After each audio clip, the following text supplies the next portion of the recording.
ਵਾਹਿਗੁਰੂ ਜੀ ਕਾ ਖਾਲਸਾ ਵਾਹਿਗੁਰੂ ਜੀ ਕੀ ਫਤਿਹ। ਗੁਰੂ ਪਿਆਰੀ ਗੁਰੂ ਸਵਾਰੀ ਪਰਮ ਸਤਿਕਾਰਯੋਗ ਸਾਧ ਸੰਗਤ ਜੀਓ, ਅੱਜ ਦਾ ਧੰਨ ਧੰਨ ਬਾਬਾ ਈਸ਼ਰ ਸਿੰਘ ਜੀ ਨਾਨਕਸਰ ਕਲੇਰਾਂ ਵਾਲਿਆਂ ਦੀ ਚੱਲ ਰਹੀ ਲੜੀਵਾਰ ਪ੍ਰਸੰਗ ਕਥਾ ਦੇ ਤਹਿਤ ਉਹਨਾਂ ਦੇ ਅਗਲੇ ਜੀਵਨ ਦਰਸ਼ਨਾਂ ਦੀ ਜੋ ਕੜੀ ਆ ਦਾਸ ਆਪ ਸਾਰੀਆਂ ਸੰਗਤਾਂ ਨਾਲ ਸਾਂਝਾ ਕਰਦਾ ਹੈਗਾ। ਜਦੋਂ ਮਹਾਂਪੁਰਖ ਝੋਰੜੀ ਬਿਰਾਜਮਾਨ ਸੀਗੇ ਤਾਂ ਉੱਥੇ ਮਹਾਂਪੁਰਖ ਜਿਹੜੇ ਸੰਪਟ ਪਾਠ ਸੀ ਅਕਸਰ ਝੋਰੜੀ ਰੱਖਦੇ ਹੁੰਦੇ ਸੀਗੇ। ਇਹਦਾ ਇੱਕ ਮੇਨ ਕਾਰਨ ਇਹ ਸੀਗਾ ਕਿ ਨਾ ਤਾਂ ਇੱਥੇ ਲਾਗੇ ਰੇਲਵੇ ਸਟੇਸ਼ਨ ਸੀਗਾ, ਨਾ ਸੜਕ ਸੀਗੀ, ਇਸ ਕਰਕੇ ਇੱਥੇ ਜ਼ਿਆਦਾ ਸ਼ਾਂਤੀ ਸੀਗੀ। ਸੋ ਇੱਥੇ ਜਿੰਨੇ ਵੀ ਸੰਪਟ ਪਾਠ ਰੱਖਦੇ ਸੀ ਮਹਾਂਪੁਰਖ, ਇਹਨਾਂ ਦੇ ਤਕਰੀਬਨ ਜਿਹੜੇ ਭੋਗ ਸੀਗੇ 28 ਦਿਨਾਂ ਦੇ ਵਿੱਚ ਪੈ ਜਾਂਦੇ ਸੀ। ਸੰਗਤਾਂ ਦੀ ਬੜੀ ਆਉਣੀ ਜਾਣੀ ਸੀਗੀ ਅਤੇ ਜਿਸ ਕਰਕੇ ਜਿੰਨੀ ਵੀ ਸੰਗਤ ਆਉਂਦੀ ਸੀ ਮਹਾਂਪੁਰਖਾਂ ਤੋਂ ਝੋਲੀਆਂ ਭਰ ਕੇ ਲੈ ਜਾਂਦੀ ਸੀ। ਇਸੇ ਤਰ੍ਹਾਂ ਨਾ ਇੱਕ ਭਾਈ ਦੌਲਤ ਸਿੰਘ ਜੀ ਹੋਏ ਆ ਭੰਡਾਰੀਏ। ਇਹ ਜਿਹੜੇ ਦੌਲਤ ਸਿੰਘ ਸੀਗੇ ਇਹ ਦਿੱਲੀ ਦੇ ਸੀਗੇ ਅਤੇ ਭਾਈ ਦੌਲਤ ਸਿੰਘ ਇਹਨਾਂ ਦੇ ਘਰੋਂ ਅਤੇ ਇੱਕ ਇਹਨਾਂ ਦੀ 7 ਸਾਲ ਦੀ ਲੜਕੀ ਛੋਟੀ ਬੱਚੀ ਜਿਹਦਾ ਨਾਂ ਸੀ ਮਨਜੀਤ ਕੌਰ, ਇਹ ਤਿੰਨੇ ਜਣੇ ਨਾ ਮਹਾਂਪੁਰਖਾਂ ਦੇ ਪਾਸ ਆਏ। ਜਦ ਇੱਥੇ ਪਾਸ ਆਇਆ ਅਤੇ ਇਹਨਾਂ ਨੇ ਸੇਵਕ ਨੂੰ ਬੇਨਤੀ ਕੀਤੀ ਕਿ ਅਸੀਂ ਮਹਾਂਪੁਰਖਾਂ ਦੇ ਦਰਸ਼ਨ ਕਰਨੇ ਆ। ਜਦ ਇੰਨੀ ਗੱਲ ਹੋਈ ਅਤੇ ਜਦ ਸੇਵਕ ਅੰਦਰ ਬਾਬਾ ਈਸ਼ਰ ਸਿੰਘ ਜੀ ਦੇ ਪਾਸ ਗਏ ਅਤੇ ਮਹਾਂਪੁਰਖ ਆਪ ਹੀ ਬਾਹਰ ਆ ਗਏ। ਜਦ ਬਾਹਰ ਆ ਗਏ ਅਤੇ ਇਹ ਜਿਹੜੇ ਸੀ ਕਿ ਦੋਨੇ ਜਣੇ ਦੇਖ ਕੇ ਮਹਾਂਪੁਰਖਾਂ ਦੇ ਕੋਲ ਰੋਣ ਲੱਗ ਪਏ ਅਤੇ ਨਾਲ ਇਹਨਾਂ ਨੇ ਮੱਥਾ ਟੇਕਿਆ। ਜਦ ਮੱਥਾ ਟੇਕਿਆ ਤਾਂ ਬਾਬਾ ਜੀ ਕਹਿਣ ਲੱਗੇ, ਕਹਿੰਦੇ ਭਾਈ ਐਡੇ ਭਾਰੇ ਸੁੱਖ ਸਾਗਰ ਦੇ ਵਿੱਚ ਰੋਣ ਦਾ ਕੀ ਕਾਰਨ ਆ। ਫਿਰ ਇਹਨਾਂ ਨੇ ਦੱਸਿਆ ਕਿ ਸਾਡੀ ਜਿਹੜੀ ਹੈ ਨਾ ਬੱਚੀ ਆ 7 ਸਾਲ ਦੀ ਮਨਜੀਤ ਕੌਰ, ਇਸ ਨੂੰ ਪਹਿਲਾਂ ਮਾੜਾ ਜਿਹਾ ਬੁਖਾਰ ਚੜ੍ਹਿਆ ਸੀਗਾ। ਫਿਰ ਅਸੀਂ ਹੌਲੀ ਹੌਲੀ ਇਹਦਾ ਇਲਾਜ ਕਰਾਇਆ। ਜਿਉਂ ਇਲਾਜ ਕਰਾਇਆ ਤਬੀਅਤ ਵਿਗੜਦੀ ਗਈ ਆ। ਸੋ ਇਹਦੀ ਜਿਹੜੀ ਧੌਣ ਦੀ ਇੱਕ ਮਣਕੇ ਦੀ ਜਿਹੜੀ ਹੱਡੀ ਹੈਗੀ ਆ ਉਹ ਵੀ ਹੁਣ ਟੁੱਟ ਗਈ ਆ। ਇਸ ਕਰਕੇ ਅਖੀਰ ਅਸੀਂ ਥੱਕ ਟੁੱਟ ਕੇ ਨਾ ਆਪ ਜੀ ਦੇ ਪਾਸ ਆਏ। ਜਦ ਇੰਨੀ ਗੱਲ ਹੋਈ ਆ ਤਾਂ ਫਿਰ ਬਾਬਾ ਜੀ ਕਹਿਣ ਲੱਗੇ, ਕਹਿੰਦੇ ਭਾਈ ਇਸ ਬੱਚੀ ਨੂੰ ਹਵਾ ਨਾ ਲਵਾਵੋ, ਇਸ ਨੂੰ ਹੈ ਨਾ ਇੱਕ ਠੰਡੀ ਜਗ੍ਹਾ ਜਾ ਕੇ ਪਹਿਲਾਂ ਇਹਨੂੰ ਲੰਮਾ ਪਾ ਦਿਓ। ਦੇਖੋ ਇਹ ਪਰਿਵਾਰਾਂ ਨੇ ਉਹ ਬੱਚੀ ਜਿਹੜੀ ਸੀ ਠੰਡੀ ਜਗ੍ਹਾ ਜਾ ਕੇ ਲੰਮੀ ਪਾਤੀ ਅਤੇ ਬਾਬਾ ਜੀ ਜਿਹੜੇ ਸੀ ਆਪ ਉੱਥੋਂ ਅੰਦਰ ਆ ਗਏ। ਜਦ ਇੰਨੀ ਗੱਲ ਹੋਈ ਆ ਅਤੇ ਫਿਰ ਇਹ ਨਾ ਪਰਿਵਾਰ ਨੇ ਦੱਸਿਆ ਸੀਗਾ ਕਿ ਸਾਨੂੰ ਹੈ ਨਾ ਰਾਤ ਨੂੰ ਸੁਪਨਾ ਆਇਆ। ਸੁਪਨੇ ਦੇ ਵਿੱਚ ਅਸੀਂ ਕੀ ਦੇਖਿਆ ਕਿ ਮਹਾਂਪੁਰਖ ਬਾਬਾ ਈਸ਼ਰ ਸਿੰਘ ਜੀ ਜਿਹੜੇ ਆ ਉਹ ਸਾਡੇ ਪਾਸ ਆਇਆ ਅਤੇ ਸਾਨੂੰ ਆਵਾਜ਼ ਮਾਰ ਕੇ ਕਹਿਣ ਲੱਗੇ ਬਈ ਦੌਲਤ ਸਿਆਂ ਇੱਦਾਂ ਕਰ, ਤੂੰ ਆਪਣੀ ਬੱਚੀ ਉੱਥੇ ਝੋਰੜਾ ਸਾਹਿਬ ਲੈ ਆ। ਅਤੇ ਉੱਥੇ ਕਹਿੰਦੇ ਫਿਰ ਸਾਨੂੰ ਉੱਥੇ ਦਾ ਜਿਹੜਾ ਸੇਵਕ ਹਜੂਰੀਆ ਸੀ ਜਿਹਦਾ ਨਾਂ ਸੀ ਸਾਧੂ ਸਿੰਘ, ਉਹ ਵੀ ਕਹਿੰਦੇ ਸਾਨੂੰ ਸੁਪਨੇ 'ਚ ਮਿਲਿਆ ਸੀਗਾ ਅਤੇ ਉਹਨੇ ਸਾਨੂੰ ਕਿਹਾ ਸੀਗਾ 9 ਦਿਨ ਬੱਚੀ ਨੂੰ ਤੁਸੀਂ ਇੱਥੇ ਰੱਖੋ ਅਤੇ ਇੱਥੇ ਆ ਕੇ ਤੁਸੀਂ ਇਸ਼ਨਾਨ ਕਰਾਵੋ ਅਤੇ ਬੱਚੀ ਤੁਹਾਡੀ 9 ਦਿਨਾਂ ਦੇ ਬਾਅਦ 9 ਵਾਰ 9 ਹੋ ਜਾਊਗੀ। ਸੋ ਕਹਿੰਦੇ ਅਸੀਂ ਇਹ ਜਿਹੜਾ ਸੁਪਨਾ ਸੀਗਾ, ਫਿਰ ਉਹ ਦੌਲਤ ਸਿੰਘ ਭੰਡਾਰ ਕਹਿੰਦੇ ਅਸੀਂ ਮੈਨੂੰ ਵੀ ਆਇਆ, ਮੇਰੀ ਘਰ ਵਾਲੀ ਨੂੰ ਵੀ ਆਇਆ ਅਤੇ ਅਸੀਂ ਦੋਨੇ ਹੈਰਾਨ ਹੋ ਕੇ ਸਾਨੂੰ ਇੱਕੋ ਜਿਹਾ ਸੁਪਨਾ ਜਿਹੜਾ ਹੈਗਾ ਉਹ ਦੋਨਾਂ ਨੂੰ ਇਕੱਠਾ ਹੀ ਆਇਆ ਹੈਗਾ। ਸੋ ਅਸੀਂ ਸੁਪਨੇ ਦੇ ਕਰਕੇ ਹੈ ਨਾ ਜਦ ਤੁਰਨ ਲੱਗੇ ਸੀ ਅਤੇ ਕਈਆਂ ਨੇ ਸਾਨੂੰ ਇਹ ਆਖਿਆ ਸੀਗਾ ਕਿ ਤੁਸੀਂ ਉੱਥੇ ਨਾ ਜਾਵੋ ਕਿਉਂਕਿ ਤੁਸੀਂ ਗਏ ਜਾਂ ਬੱਚੀ ਤੁਹਾਡੀ ਜ਼ਿਆਦਾ ਬਿਮਾਰ ਆ, ਹੋ ਸਕਦਾ ਰਸਤੇ ਦੇ ਵਿੱਚ ਇਹਦੀ ਮੌਤ ਹੋ ਜਾਵੇ, ਫਿਰ ਤੁਹਾਡੇ ਵਾਸਤੇ ਬਹੁਤ ਮੁਸ਼ਕਿਲ ਹੋ ਜਾਊਗੀ। ਪਰ ਜਿਵੇਂ ਵੀ ਕਿਵੇਂ ਜਿਹੜੇ ਸੀਗੇ ਅਸੀਂ ਕਹਿੰਦੇ ਆਪ ਜੀ ਦੇ ਚਰਨਾਂ ਵਿੱਚ ਪਹੁੰਚੇ। ਜਦ ਇੰਨੀ ਗੱਲ ਹੋਈ ਆ ਫਿਰ ਦੁਬਾਰਾ ਹੈ ਨਾ ਬਾਬਾ ਜੀ ਨੇ ਜਿਹੜੇ ਸੀ ਆਪਣਾ ਸੇਵਾਦਾਰ ਸਾਧੂ ਸਿੰਘ ਉਹਨੂੰ ਆਪਣੇ ਪਾਸ ਬੁਲਾਇਆ। ਬੁਲਾ ਕੇ ਕਹਿਣ ਲੱਗੇ ਕਿ ਇਸ ਤਰ੍ਹਾਂ ਕਰੋ, ਆ ਇੱਥੋਂ ਹੈ ਨਾ ਅੰਮ੍ਰਿਤ ਜਲ ਲੈ ਜਾਓ, ਇਹ ਅੰਮ੍ਰਿਤ ਜਲ ਜਿਹੜਾ ਹੈ ਨਾ ਜਾ ਕੇ ਬੱਚੀ ਦੇ ਮੂੰਹ ਦੇ ਵਿੱਚ ਪਾ ਦਿਓ। ਜਦ ਇੰਨੀ ਗੱਲ ਹੋਈ ਆ ਅਤੇ ਫਿਰ ਉਹ ਜਦੋਂ ਸਾਧੂ ਸਿੰਘ ਜਿਹੜੇ ਸੀਗੇ ਅੰਮ੍ਰਿਤ ਜਲ ਲੈ ਕੇ ਗਏ, ਜਦੋਂ ਬੱਚੀ ਦੇ ਮੂੰਹ 'ਚ ਪਾਉਣ ਲੱਗੇ ਅਤੇ ਬੱਚੀ ਮੂੰਹ ਨਾ ਖੋਲ੍ਹੇ ਅਤੇ ਜਾਨੂੰ ਫਿਰ ਹੈ ਨਾ ਬਾਬਾ ਜੀ ਨੂੰ ਜਿਹੜੇ ਸੀਗੇ ਪਾਸ ਗਏ, ਕਹਿੰਦੇ ਮਹਾਂਪੁਰਖੋ ਉਹ ਬੱਚੀ ਮੂੰਹ ਨਹੀਂ ਖੋਲ੍ਹਦੀ, ਅੰਮ੍ਰਿਤ ਜਲ ਉਹਨੂੰ ਕਿਵੇਂ ਪਿਲਾਵਾਂਗੇ। ਅਤੇ ਬਾਬਾ ਜੀ ਜਿਹੜੇ ਸੀਗੇ ਫਿਰ ਜਦ ਬਾਹਰ ਆਇਆ, ਬਾਹਰ ਆ ਕੇ ਕਹਿਣ ਲੱਗੇ, ਕਹਿੰਦੇ ਭਾਈ ਮੂੰਹ ਕੀ ਇਹ ਪੂਰਾ ਗਲਾਸ ਪੀਊਗੀ, ਇਸ ਕਰਕੇ ਤੁਸੀਂ ਇਹਨੂੰ ਜਿਹੜਾ ਹੈਗਾ ਇਹ ਅੰਮ੍ਰਿਤ ਜਲ ਪਿਲਾਓ। ਇਹ ਅੰਮ੍ਰਿਤ ਜਲ ਨਹੀਂ ਸਮਝੋ, ਇਹ ਸੰਜੀਵਨੀ ਹੈਗੀ। ਜਦ ਇੰਨੀ ਕਹਿਣ ਦੀ ਢੇਰ ਸੀ ਅਤੇ ਜਦ ਬੱਚੀ ਦੇ ਮੂੰਹ ਨੂੰ ਜਿਹੜਾ ਸੀਗਾ ਉਹ ਬਾਬਾ ਸਾਧੂ ਸਿੰਘ ਹੁਣਾਂ ਨੇ ਜਦ ਗਲਾਸ ਲਾਇਆ ਅਤੇ ਬੱਚੀ ਨੇ ਮੂੰਹ ਖੋਲ੍ਹ ਕੇ ਪੂਰੇ ਦਾ ਪੂਰਾ ਗਲਾਸ ਪੀ ਗਏ। ਜਦ ਪੂਰਾ ਗਲਾਸ ਭਰ ਕੇ ਪੀ ਲਿਆ ਉਸ ਤੋਂ ਬਾਅਦ ਮਹਾਂਪੁਰਖ ਫਿਰ ਅੰਦਰ ਆ ਗਏ। ਇਸ ਤਰ੍ਹਾਂ ਜਦ ਰਾਤ ਹੋਈ ਆ ਅਤੇ ਇਹਨਾਂ ਦੇ ਪਰਿਵਾਰ ਨੇ ਕੀ ਦੇਖਿਆ, ਜਿਹੜੀ ਬੱਚੀ ਦੀ ਹਾਲਤ ਸੀਗੀ ਉਸ ਅੰਮ੍ਰਿਤ ਜਲ ਪੀਣ ਤੋਂ ਬਾਅਦ ਜ਼ਿਆਦਾ ਵਿਗੜ ਗਈ। ਜਦ ਜ਼ਿਆਦਾ ਵਿਗੜੀ ਹੈਗੀ ਆ ਅਤੇ ਜਿਵੇਂ ਕਿ ਮੈਂ ਸਾਰੀ ਰਾਤ ਕੱਢੀ ਆ, ਜਦ ਸਵੇਰਾ ਹੋਇਆ ਅਤੇ ਉਸ ਬੱਚੀ ਨੂੰ 106 ਡਿਗਰੀ ਤੋਂ ਵੀ ਜ਼ਿਆਦਾ ਬੁਖਾਰ ਜਿਹੜਾ ਚੜ੍ਹ ਗਿਆ ਸੀਗਾ।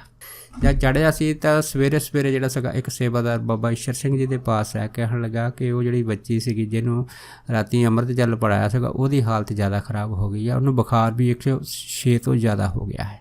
ਜਦ ਇੰਨੀ ਗੱਲ ਹੋਈ ਤਾਂ ਬਾਬਾ ਈਸ਼ਰ ਸਿੰਘ ਜੀ ਕਹਿਣ ਲੱਗੇ, ਕਹਿੰਦੇ ਭਾਈ ਦੇਖ ਅੰਮ੍ਰਿਤ ਵੇਲੇ ਆ ਕੇ ਕਿਸੇ ਦੀਆਂ ਦੁੱਖਾਂ ਦੀਆਂ ਪੰਡਾਂ ਨਹੀਂ ਖੋਲ੍ਹੀ ਦੀਆਂ, ਕਿਉਂ ਅੰਮ੍ਰਿਤ ਵੇਲੇ ਫੁਰਨਾ ਨਹੀਂ ਬਣਾਈਦਾ, ਕੇਵਲ ਅਤੇ ਕੇਵਲ ਇਹ ਸਮਾਂ ਜਿਹੜਾ ਹੈਗਾ ਇਹ ਬਾਬੇ ਨਾਨਕ ਦੇ ਚਰਨਾਂ ਦੇ ਨਾਲ ਜੁੜਨ ਦਾ ਹੈਗਾ। ਜਦ ਇੰਨੀ ਗੱਲ ਹੋਈ ਆ ਤਾਂ ਫਿਰ ਉਹ ਜਿਹੜਾ ਸੇਵਾਦਾਰ ਸੀ ਚੁੱਪ ਕਰ ਗਿਆ। ਫਿਰ ਮਹਾਂਪੁਰਖ ਕਹਿਣ ਲੱਗੇ, ਕਹਿੰਦੇ ਜਾਓ ਜਾ ਕੇ ਉਹਨਾਂ ਨੂੰ ਕਹਿ ਦਿਓ ਤੁਸੀਂ ਹੈ ਨਾ ਇਸ ਬੱਚੀ ਦਾ ਤਲਾਈ ਦੇ ਵਿੱਚ ਇਸ਼ਨਾਨ ਕਰਾ ਦਿਓ, ਬਾਕੀ ਨਿਰੰਕਾਰ ਦੀ ਮਰਜ਼ੀ ਹੈਗੀ ਆ ਕਿ ਉਹ ਇਸ ਬੱਚੀ ਨੂੰ ਰੱਖੇ ਜਾਂ ਮਾਰੇ, ਅਸੀਂ ਨਿਰੰਕਾਰ ਦੇ ਸ਼ਰੀਕ ਨਹੀਂ ਬਣਨਾ ਹੈਗਾ। ਇਹ ਵੀ ਗੱਲ ਬਾਬਾ ਈਸ਼ਰ ਸਿੰਘ ਹੁਣਾਂ ਨੇ ਆਪਣੇ ਸੇਵਾਦਾਰਾਂ ਨੂੰ ਕਹਿ ਦਿੱਤੀ।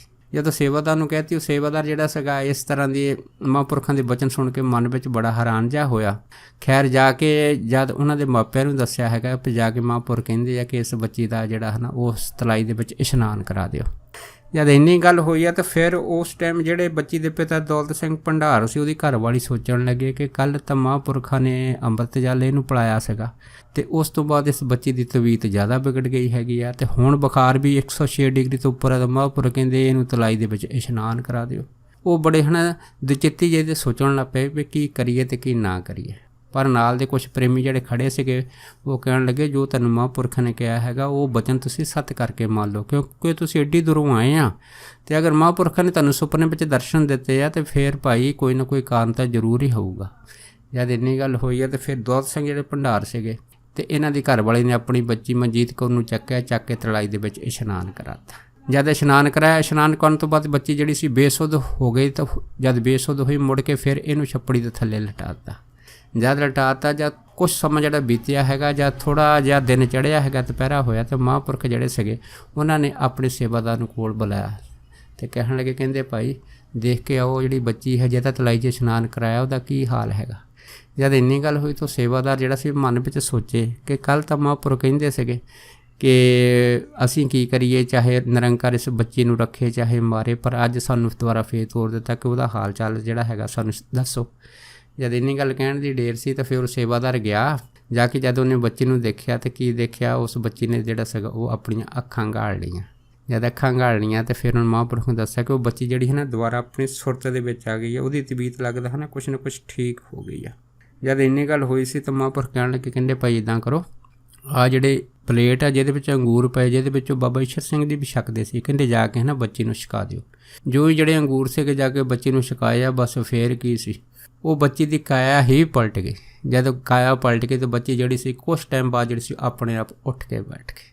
ਜਦ ਉੱਠ ਕੇ ਬੈਠੀ ਤਾਂ ਇਹਦੇ ਪਿਤਾ ਦੌਲਤ ਸਿੰਘ ਭੰਡਾਰ ਅਤੇ ਇਹਨਾਂ ਦੇ ਜਿਹੜੇ ਘਰੋਂ ਸੀ ਬੜੇ ਖੁਸ਼ ਹੋਏ। ਉਸ ਤੋਂ ਬਾਅਦ ਦੇਖੋ ਇਹ ਬੱਚੀ ਜਿਹੜੀ ਸੀਗੀ ਇਹ ਹੌਲੀ ਹੌਲੀ 1-2 ਦਿਨਾਂ ਦੇ ਵਿੱਚ ਤੁਰਨ ਲੱਗ ਪਈ। ਫਿਰ ਹੌਲੀ ਹੌਲੀ ਜਿਹੜੀ ਸੀਗੀ ਇੱਥੇ ਐਨ ਪੂਰੀ ਤਰ੍ਹਾਂ ਤੰਦਰੁਸਤ ਹੋਈ। ਜਿਵੇਂ ਸੁਪਨੇ ਦੇ ਵਿੱਚ ਸਾਰਾ ਕੁਝ ਜਿਹੜਾ ਸੀ ਬਾਬਾ ਜੀ ਨੇ ਦੱਸਿਆ ਸੀਗਾ ਕਿ ਇਹ ਬੱਚੀ ਜਿਹੜੀ ਆ 9 ਦਿਨਾਂ ਦੇ ਵਿੱਚ ਪੂਰਨ ਤੌਰ 'ਤੇ 9/9 ਹੋ ਜਾਊਗੀ। ਇਸ ਤਰ੍ਹਾਂ ਜਦ 9 ਦਿਨ ਪੂਰੇ ਹੋਏ ਬੱਚੀ ਪੂਰੀ ਤਰ੍ਹਾਂ 9/9 ਹੋ ਗਈ ਸੀਗੀ। ਜਦ 9 ਦਿਨਾਂ ਬਾਅਦ 9/9 ਹੋਈ ਤਾਂ ਫਿਰ ਬਾਬਾ ਈਸ਼ਰ ਸਿੰਘ ਦੇ ਪਾਸ ਜਦ ਇਹ ਜਿਹੜੇ ਸੀਗੇ ਬੱਚੀ ਨੂੰ ਲੈ ਕੇ ਆਏ ਅਤੇ ਬਾਬਾ ਈਸ਼ਰ ਸਿੰਘ ਨੇ ਬੱਚੀ ਨੂੰ ਪੁੱਛਿਆ ਕਿ ਤੇਰਾ ਨਾਮ ਕੀ ਹੈ। ਹੁਣ ਉਹਦਾ ਨਾਂ ਪਹਿਲਾਂ ਮਨਜੀਤ ਕੌਰ ਸੀ। ਜੋ ਉਹਨੂੰ ਗੱਲ ਪੁੱਛੀ ਗਈ ਉਹਨੂੰ ਸਾਰੀ ਗੱਲ ਦਾ ਚੇਤਾ ਭੁੱਲ ਗਿਆ। ਜਦ ਸਾਰੀ ਗੱਲ ਦਾ ਚੇਤਾ ਭੁੱਲ ਗਿਆ ਉਹ ਘਰ ਦੇ ਬੜੇ ਕਹਿੰਦੇ ਮਹਾਂਪੁਰਖ ਇਹਦਾ ਤਾਂ ਚੇਤਾ ਹੀ ਜਾਂਦਾ ਰਿਹਾ। ਅਤੇ ਬਾਬਾ ਜੀ ਕਹਿਣ ਲੱਗੇ, ਕਹਿੰਦੇ ਭਾਈ ਇਹਦਾ ਚੇਤਾ ਇਸ ਕਰਕੇ ਜਾਂਦਾ ਰਿਹਾ ਕਿਉਂਕਿ ਜਿਹੜੀ ਪਹਿਲੀ ਰੂਹ ਸੀਗੀ ਇਸ ਬੱਚੀ ਦੇ ਸਰੀਰ ਦੇ ਵਿੱਚ ਉਹ ਮਰ ਗਈ ਸੀ, ਤਾਂ ਆਹ ਜਿਹੜੀ ਨਵੀਂ ਰੂਹ ਇਸ ਬੱਚੀ ਦੇ ਸਰੀਰ ਦੇ ਵਿੱਚ ਆਈ ਹੈਗੀ ਆ। ਸੋ ਇਹ ਜਿਹੜੀ ਨਵੀਂ ਰੂਹ ਹੈਗੀ ਆ ਇਹ 9/9 ਹੈ। ਜਿਵੇਂ ਸਰੀਰ 9/9 ਹੋਇਆ ਇਸ ਤਰ੍ਹਾਂ ਇਹ ਰੂਹ ਦੀ ਤਬਦੀਲੀ ਹੋਈ ਆ। ਦੇਖੋ ਜਦ ਮਹਾਂਪੁਰਖਾਂ ਨੇ ਜਿਹੜੀ ਸੀ ਸਾਰੀ ਗੱਲ ਉਹਨਾਂ ਦੇ ਮਾਪਿਆਂ ਨੂੰ ਦੱਸੀ ਸੀਗੀ, ਉਹ ਜਿਹੜੇ ਘਰ ਦੇ ਸੀਗੇ ਸੋਚ ਕੇ ਬੜੇ ਹੈਰਾਨ ਹੋਏ। ਫਿਰ ਉਹ ਕਹਿਣ ਲੱਗੇ, ਬਾਬਾ ਜੀ ਅਗਰ ਬੱਚੀ ਦਾ ਰੂਹ ਇਸ ਸਰੀਰ ਦੇ ਵਿੱਚ ਨਵੀਂ ਆਈ ਆ, ਹਰੇਕ ਚੀਜ਼ ਨਵੀਂ ਆ, ਇਹਨੂੰ ਪਿਛਲਾ ਕੋਈ ਚੇਤਾ ਨਹੀਂ, ਅਤੇ ਇਹਦਾ ਪਹਿਲਾਂ ਨਾਮ ਮਨਜੀਤ ਕੌਰ ਸੀਗਾ, ਅਤੇ ਫਿਰ ਆਪਾਂ ਹੁਣ ਇਸ ਬੱਚੀ ਦਾ ਨਵਾਂ ਜਨਮ ਹੋਇਆ ਅਤੇ ਇਹਦਾ ਨਾਮ ਵੀ ਬਦਲ ਦਈਏ। ਅਤੇ ਮਹਾਂਪੁਰਖ ਕਹਿਣ ਲੱਗੇ ਚਲੋ ਠੀਕ ਆ, ਆਪਾਂ ਹੁਕਮਨਾਮਾ ਲਵਾਂਗੇ, ਜੋ ਹੁਕਮਨਾਮਾ ਹੋਊਗਾ ਉਹਦੇ ਆਧਾਰ 'ਤੇ ਇਹਦਾ ਨਾਂ ਫਿਰ ਰੱਖ ਦਿਆਂਗੇ। ਦੇਖੋ ਫਿਰ ਅੰਮ੍ਰਿਤ ਵੇਲੇ ਜਿਹੜਾ ਸੀਗਾ ਮਹਾਂਪੁਰਖਾਂ ਨੇ ਉੱਠ ਕੇ ਹੈ ਨਾ ਫਿਰ ਉਸ ਬੱਚੀ ਦਾ ਜਦ ਹੁਕਮਨਾਮਾ ਲਿਆ ਸੀਗਾ ਅਤੇ ਹੁਕਮਨਾਮਾ ਲੈਣ ਤੋਂ ਬਾਅਦ ਜਿਹੜਾ ਸੀਗਾ ਉਸ ਦਾ ਨਾਂ ਫਿਰ ਮਹਾਂਪੁਰਖਾਂ ਨੇ ਬਲਵੀਰ ਕੌਰ ਰੱਖਿਆ ਸੀਗਾ। ਸੋ ਇਸ ਬੱਚੀ ਦੇ ਨਾਲ ਇੱਕ ਹੋਰ ਵੀ ਬੜਾ ਜਿਹੜਾ ਸੀ ਅਚੰਭਾ ਕੌਤਕ ਵਰਤਿਆ ਸੀਗਾ ਕਿ ਜਦੋਂ ਬੱਚੀ ਜਿਹੜੀ ਸੀਗੀ ਇਹ ਇਸ਼ਨਾਨ ਕਰਕੇ ਲੰਮੀ ਪਈ ਸੀ ਤਾਂ ਘਰਦਿਆਂ ਨੇ ਕੀ ਦੇਖਿਆ ਕਿ ਬਹੁਤ ਭਾਰਾ ਜਿਹੜਾ ਸੱਪ ਸੀਗਾ ਇਸ ਬੱਚੀ ਦੇ ਉੱਪਰੋਂ ਦੀ ਲੰਘ ਗਿਆ ਸੀਗਾ, ਜਿਸ ਨੂੰ ਭਾਈ ਦੌਲਤ ਸਿੰਘ ਹੁਣਾਂ ਨੇ ਅਤੇ ਇਹਦੀ ਘਰਵਾਲੀ ਤੋਂ ਬਾਕੀ ਸੰਗਤ ਨੇ ਦੇਖਿਆ ਸੀਗਾ। ਉਹ ਦੇਖ ਕੇ ਇੰਨੇ ਦਹਿਲ ਗਏ ਸੀ, ਇੰਨੇ ਡਰ ਗਏ ਸੀ ਕਿ ਉਹਨਾਂ ਨੇ ਫਿਰ ਬਾਬਾ ਜੀ ਨੂੰ ਜਾ ਕੇ ਦੱਸਿਆ ਸੀ ਕਿ ਸਾਡੀ ਬੱਚੀ ਦੇ ਉੱਪਰ ਦੀ ਸੱਪ ਲੰਘ ਗਿਆ ਹੈ। ਪਰ ਬਾਬਾ ਈਸ਼ਰ ਸਿੰਘ ਜੀ ਨੇ ਦੱਸਿਆ ਸੀ, ਕਹਿੰਦੇ ਭਾਈ ਇਹ ਸੱਪ ਲੰਘਣ ਨਾਲ ਬੱਚੀ ਦਾ ਜਿਹੜਾ ਪਿਛਲਾ ਕਰਮ ਸੀ ਉਹ ਸਾਰਾ ਕੱਟਿਆ ਗਿਆ। ਹੁਣ ਤੁਹਾਡੀ ਬੱਚੀ ਜਿਹੜੀ ਹੈ 9/9 ਹੋ ਜਾਊਗੀ। ਸੋ ਦੇਖੋ ਉਸ ਤੋਂ ਬਾਅਦ ਉਹ ਬੱਚੀ ਜਿਹੜੀ 9/9 ਹੋ ਗਈ ਸੀ।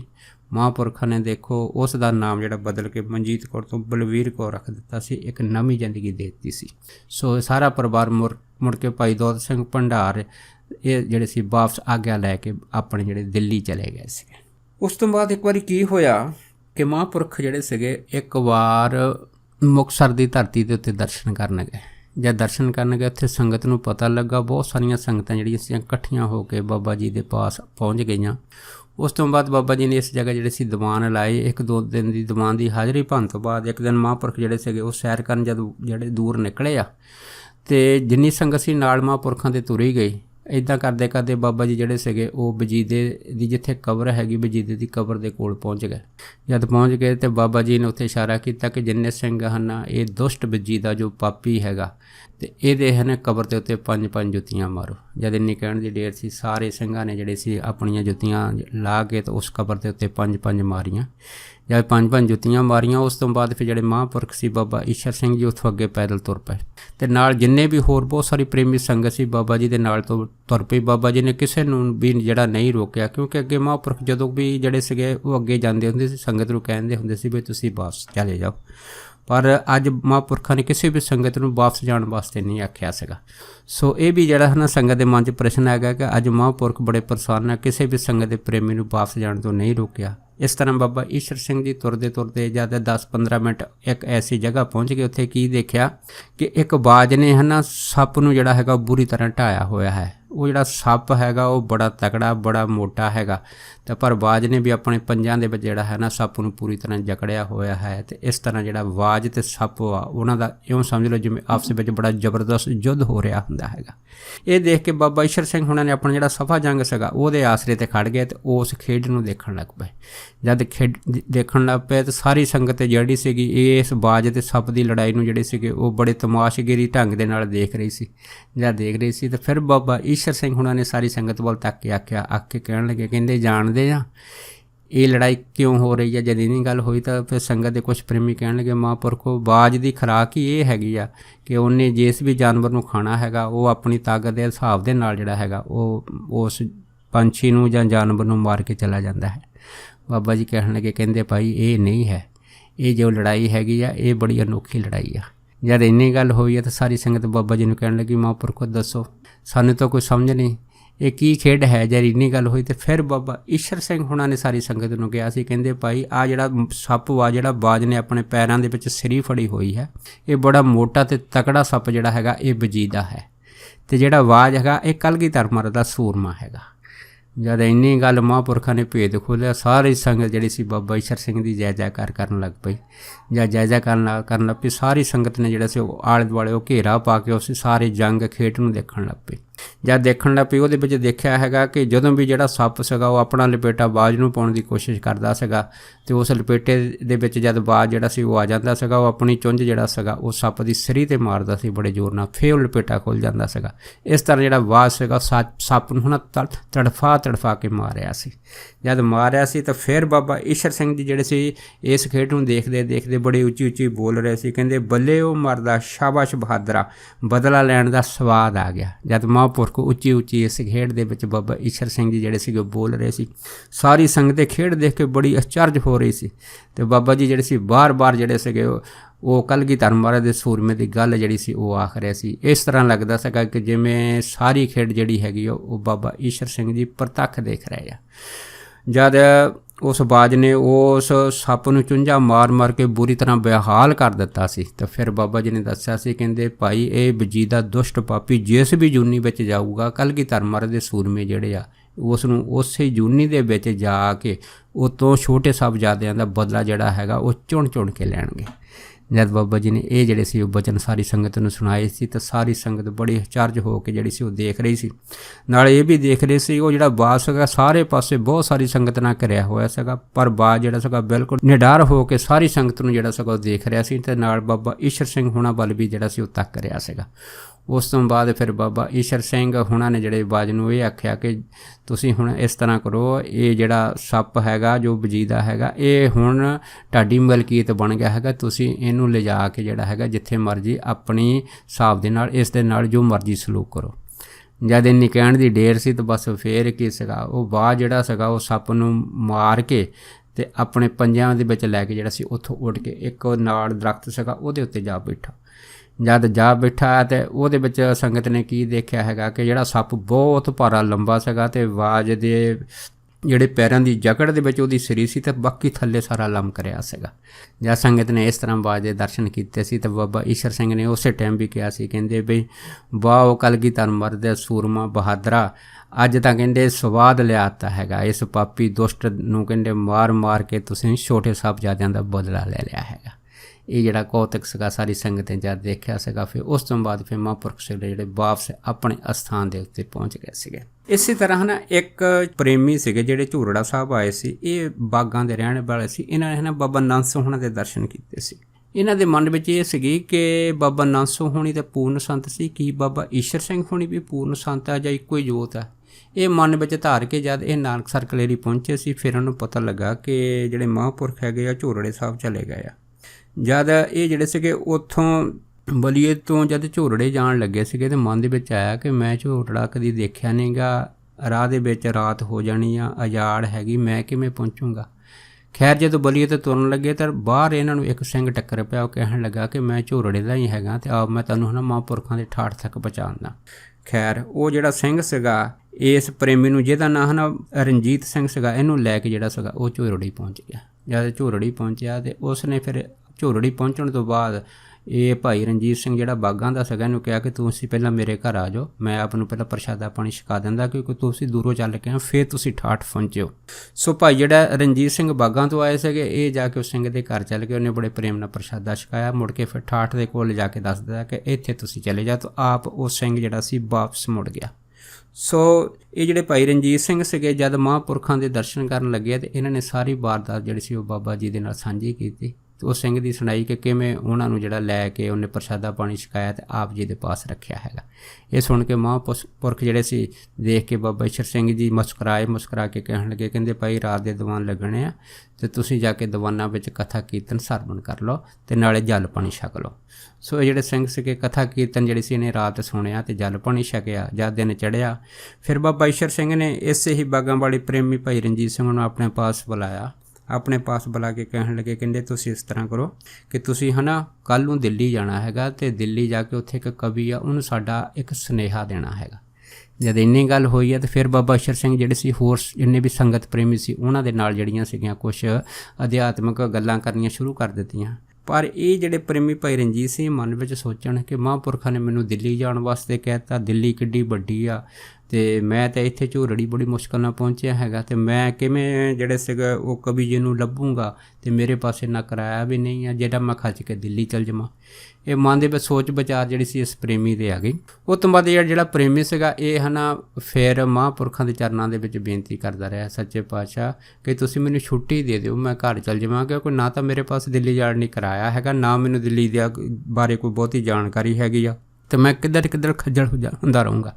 ਇਸ ਤਰ੍ਹਾਂ ਜਦ ਇਹਨੇ ਜਿਹੜੀ ਬੇਨਤੀ ਸ਼ੁਰੂ ਕਰ ਦਿੱਤੀ, ਜਦ ਸਵੇਰੇ ਬਾਬਾ ਜੀ ਨੇ ਇਹਨੂੰ ਆਪਣੇ ਪਾਸ ਸੇਵਾਦਾਰ ਭੇਜ ਕੇ ਬੁਲਾਇਆ ਹੈਗਾ ਅਤੇ ਫਿਰ ਮਹਾਂਪੁਰਖ ਕਹਿਣ ਲੱਗੇ, ਕਹਿੰਦੇ ਭਾਈ ਰਣਜੀਤ ਸਿੰਘ ਤੈਨੂੰ ਦਿੱਲੀ ਜਾਣ ਦੀ ਲੋੜ ਨਹੀਂ, ਕਿਉਂਕਿ ਜਿਸ ਕੰਮ ਵਾਸਤੇ ਤੈਨੂੰ ਭੇਜਣਾ ਸੀਗਾ ਉਹ ਕੰਮ ਹੋ ਗਿਆ ਹੈਗਾ, ਇਸ ਕਰਕੇ ਤੂੰ ਪ੍ਰਸ਼ਾਦਾ ਪਾਣੀ ਛਕ ਲੈ, ਹੁਣ ਤੈਨੂੰ ਛੁੱਟੀਆਂ ਹੈਗੀਆਂ, ਤੂੰ ਘਰ ਜਾ ਸਕਦਾ ਹੈਗਾ।